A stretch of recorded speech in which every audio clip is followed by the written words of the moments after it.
It would be easy to point to Zelda Ocarina of Time and declare it an ancient relic, with its narrow level design and its blurry low polygon graphics. Back in the day, it was often cited as the best game ever made, but these days, Zelda Breath of the Wild has become the entry point in the franchise for many players, and many of its fans often consider it the best open-world action-adventure game. So again, the appeal of a comparatively small game like Ocarina might seem lost on the surface, but as you might have guessed, I wouldn't really agree with that. I'd argue that these games aren't really comparable to begin with, and that actually in some ways, Ocarina of Time shines even more in the modern age. Here I'll dive into the reasons why, but before that, don't forget to leave your hot takes about Ocarina of Time down below, and how you see the game in the modern age. Now, a big part of Ocarina's impact was the transition to 3D. In 1998, it was far from the first action-adventure with 3D graphics, and you already had breakout hits like Tomb Raider, even featuring modern mechanics like enemy lock-on. Still, Ocarina was the first mainstream title to combine not only C-targeting and analog movement, but also day and night cycles, weather effects, context-sensitive commands, and other mechanics, like riding horses and first-person bow aiming. It didn't invent all of these things, but it was wrapping it into one coherent 3D adventure formula, which became the template for countless titles to come. Even Rockstar Games cited it as an inspiration for developing GTA 3. So the wonder of stepping into this 3D fairy tale land for the first time is not something you can recreate. The barren hub field in particular and the hokey day and night effect might not blow people away anymore. Now, even though I played it early, I had already played other similar games before, yet Ocarina of Time still left an impression. Not to mention that the remaster on 3DS remained a critical hit too, despite coming out over a decade later. What I'm trying to say is that there's still more to the game than just being the first of its kind. And in a time where adventure games grow bigger and bigger, there is something to be said about the tighter design of Ocarina of Time. The reason why prior games like Zelda: A Link to the Past remain timeless is their diorama-like feel. Games try to be ever more realistic in size, but ultimately, games are abstractions. They only mimic adventure. Ocarina obviously needed more sophisticated world building to make this illusion work within a 3D space, and that's why you got elements like the changing weather and time. However, at its core, it still retains that miniature feel, where the world consists of multiple small set pieces. Each one finely tuned for a specific gameplay challenge or to create a specific atmosphere. The world is smartly interconnected, but it doesn't need to fill out a gigantic open-air field, which creates tighter and more diverse challenges to overcome, culminating in intricate dungeons to test the player's wits and dexterity. Now, some titles with the same formula might have gotten too linear and predictable, but Ocarina finds a nice balance between guiding players through a predetermined story path while still leaving room open to tackle some dungeons out of order and find optional items before others. At the same time, there was no need to fill a huge open space with countless breakable weapons or throwaway loot like in the open world Zelda games. Finding items like a hookshot or the iron hammer isn't just rewarding because they are unique treasures, but because they also change up the entire gameplay approach. Frankly, even finding health upgrades feels more impactful than the majority of the treasures you find in Breath of the Wild, I've gotta be real here. Not to mention that the nature of the game design allows for more focused dungeon design, built around all these different abilities that are slowly introduced, compared to the more generic dungeons of Breath of the Wild, where your small set of skills is unlocked from the beginning, which was needed to make the open air map work.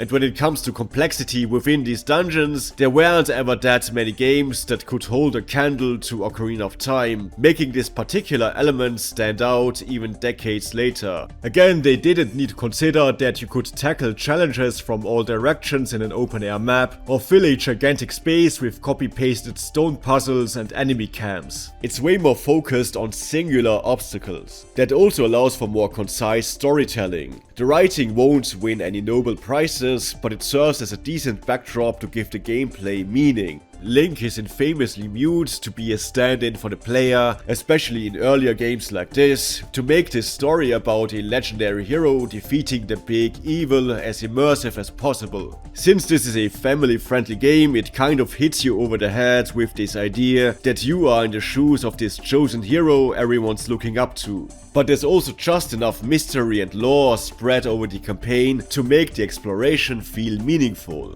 Characters aren't super deep, but especially for younger audiences, there are enough universal anchor points about friendship and whatnot, while all these NPCs are just quirky enough to make these bonds feel real and provide a decent gameplay motivation to save this world.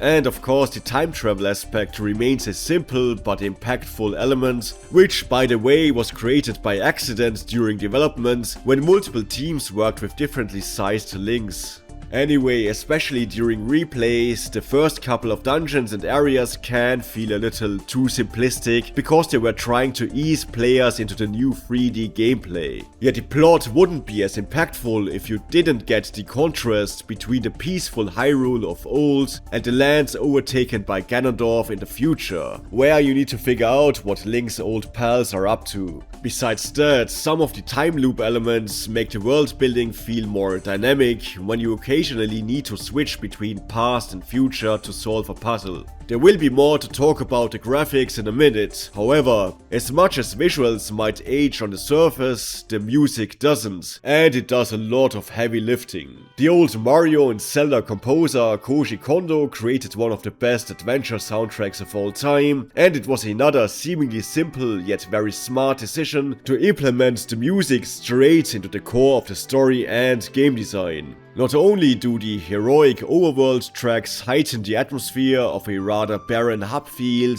and the foreboding character themes enhance the impact of the storytelling, but also the eponymous Ocarina of Time is the main mechanic to use spells, activate contraptions, or to communicate with some NPCs. This means players need to memorize multiple small tunes, which all have that atmospheric quality to them.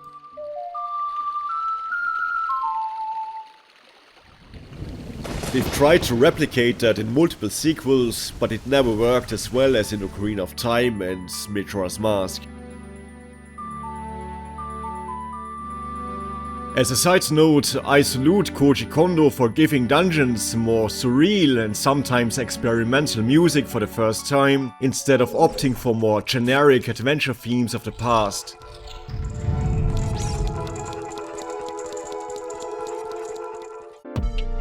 Now, as for the visuals, there has been an alternative for a while, thanks to the 3DS remaster. It's the base N64 game with a texture pack and some small gameplay tweaks. The original title remains underneath and both versions even share the same glitches. However, the aesthetic is less alienating to the casual eye than the washed out N64 original. Some people will argue that the remaster has sanitized the look too much. Indeed, at some points the 3DS version looks a little too bright. The shadows in the final battle are a particularly big blunder.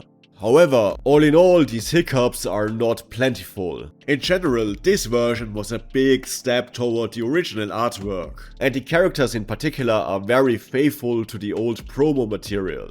As a side note, I know that many people weren't too big on the stereoscopic 3D effect, but if you play Ocarina of Time on actual 3DS hardware, the 3D is among the best on the system. It's obviously hard to demonstrate in a YouTube video in 2D, but there's a great sense of depth, and it really feels like looking into a box full of fairy dust. More importantly though, there are a couple of notable quality of life changes that don't trivialize the main game. Most notably, the touchpad item select makes the dungeons flow more naturally, and you don't need to switch to separate menus anymore to look up your Ocarina songs. The only big irritation I had with this version is that Nintendo decided to include a video walkthrough, which would show you solution videos like on YouTube. This is the kind of ham-fisted hand-holding that would eventually destroy the natural progression of the much less well-rounded remaster of Majora's Mask later. However, in the remaster of Ocarina of Time, this feature was easy enough to ignore, as you could only access this walkthrough in a specific spot. It's funny though, back in the day, Link's companion Navi became a meme for being too handholdy. But looking at it from an era where games are plastered with yellow paints and other audiovisual junk to guide players, Navi doesn't seem that intrusive anymore.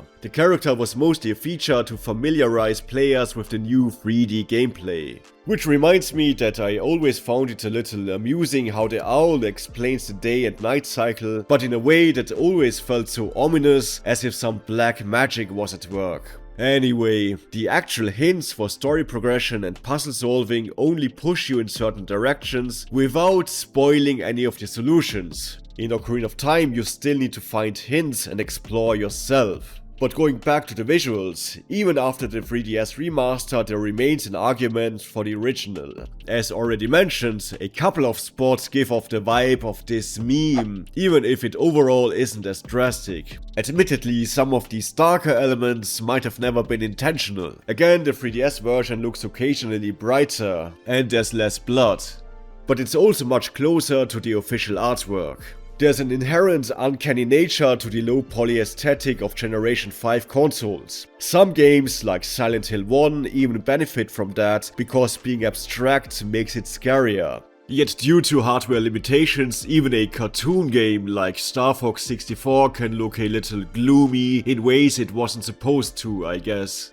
However, just because it might not have been intended doesn't make it less effective. The weirder and more rough look is still part of the N64 version's atmosphere. The original Ocarina still had some of those grimy pre-rendered backgrounds too, which you'd know from games like Final Fantasy VII. Speaking of which, the rougher PS1 aesthetic of that game is also still moodier than the much sleeker remake if you ask me. Now this might actually be nostalgia talking, but I also find a certain fascination in these old 3D maps.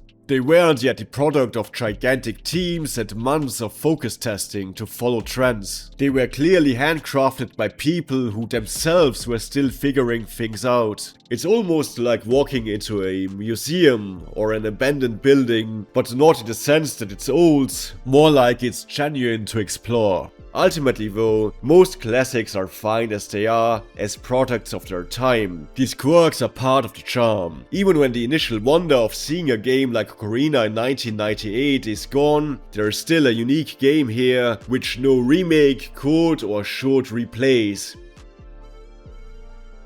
And this is the end of my rambling on Ocarina of Time. If you found any of it insightful or interesting, why not leave a like or a sub, or maybe hit the hype button. If not, feel free to disagree and call me nostalgia blinded down below. Either way, thanks for watching.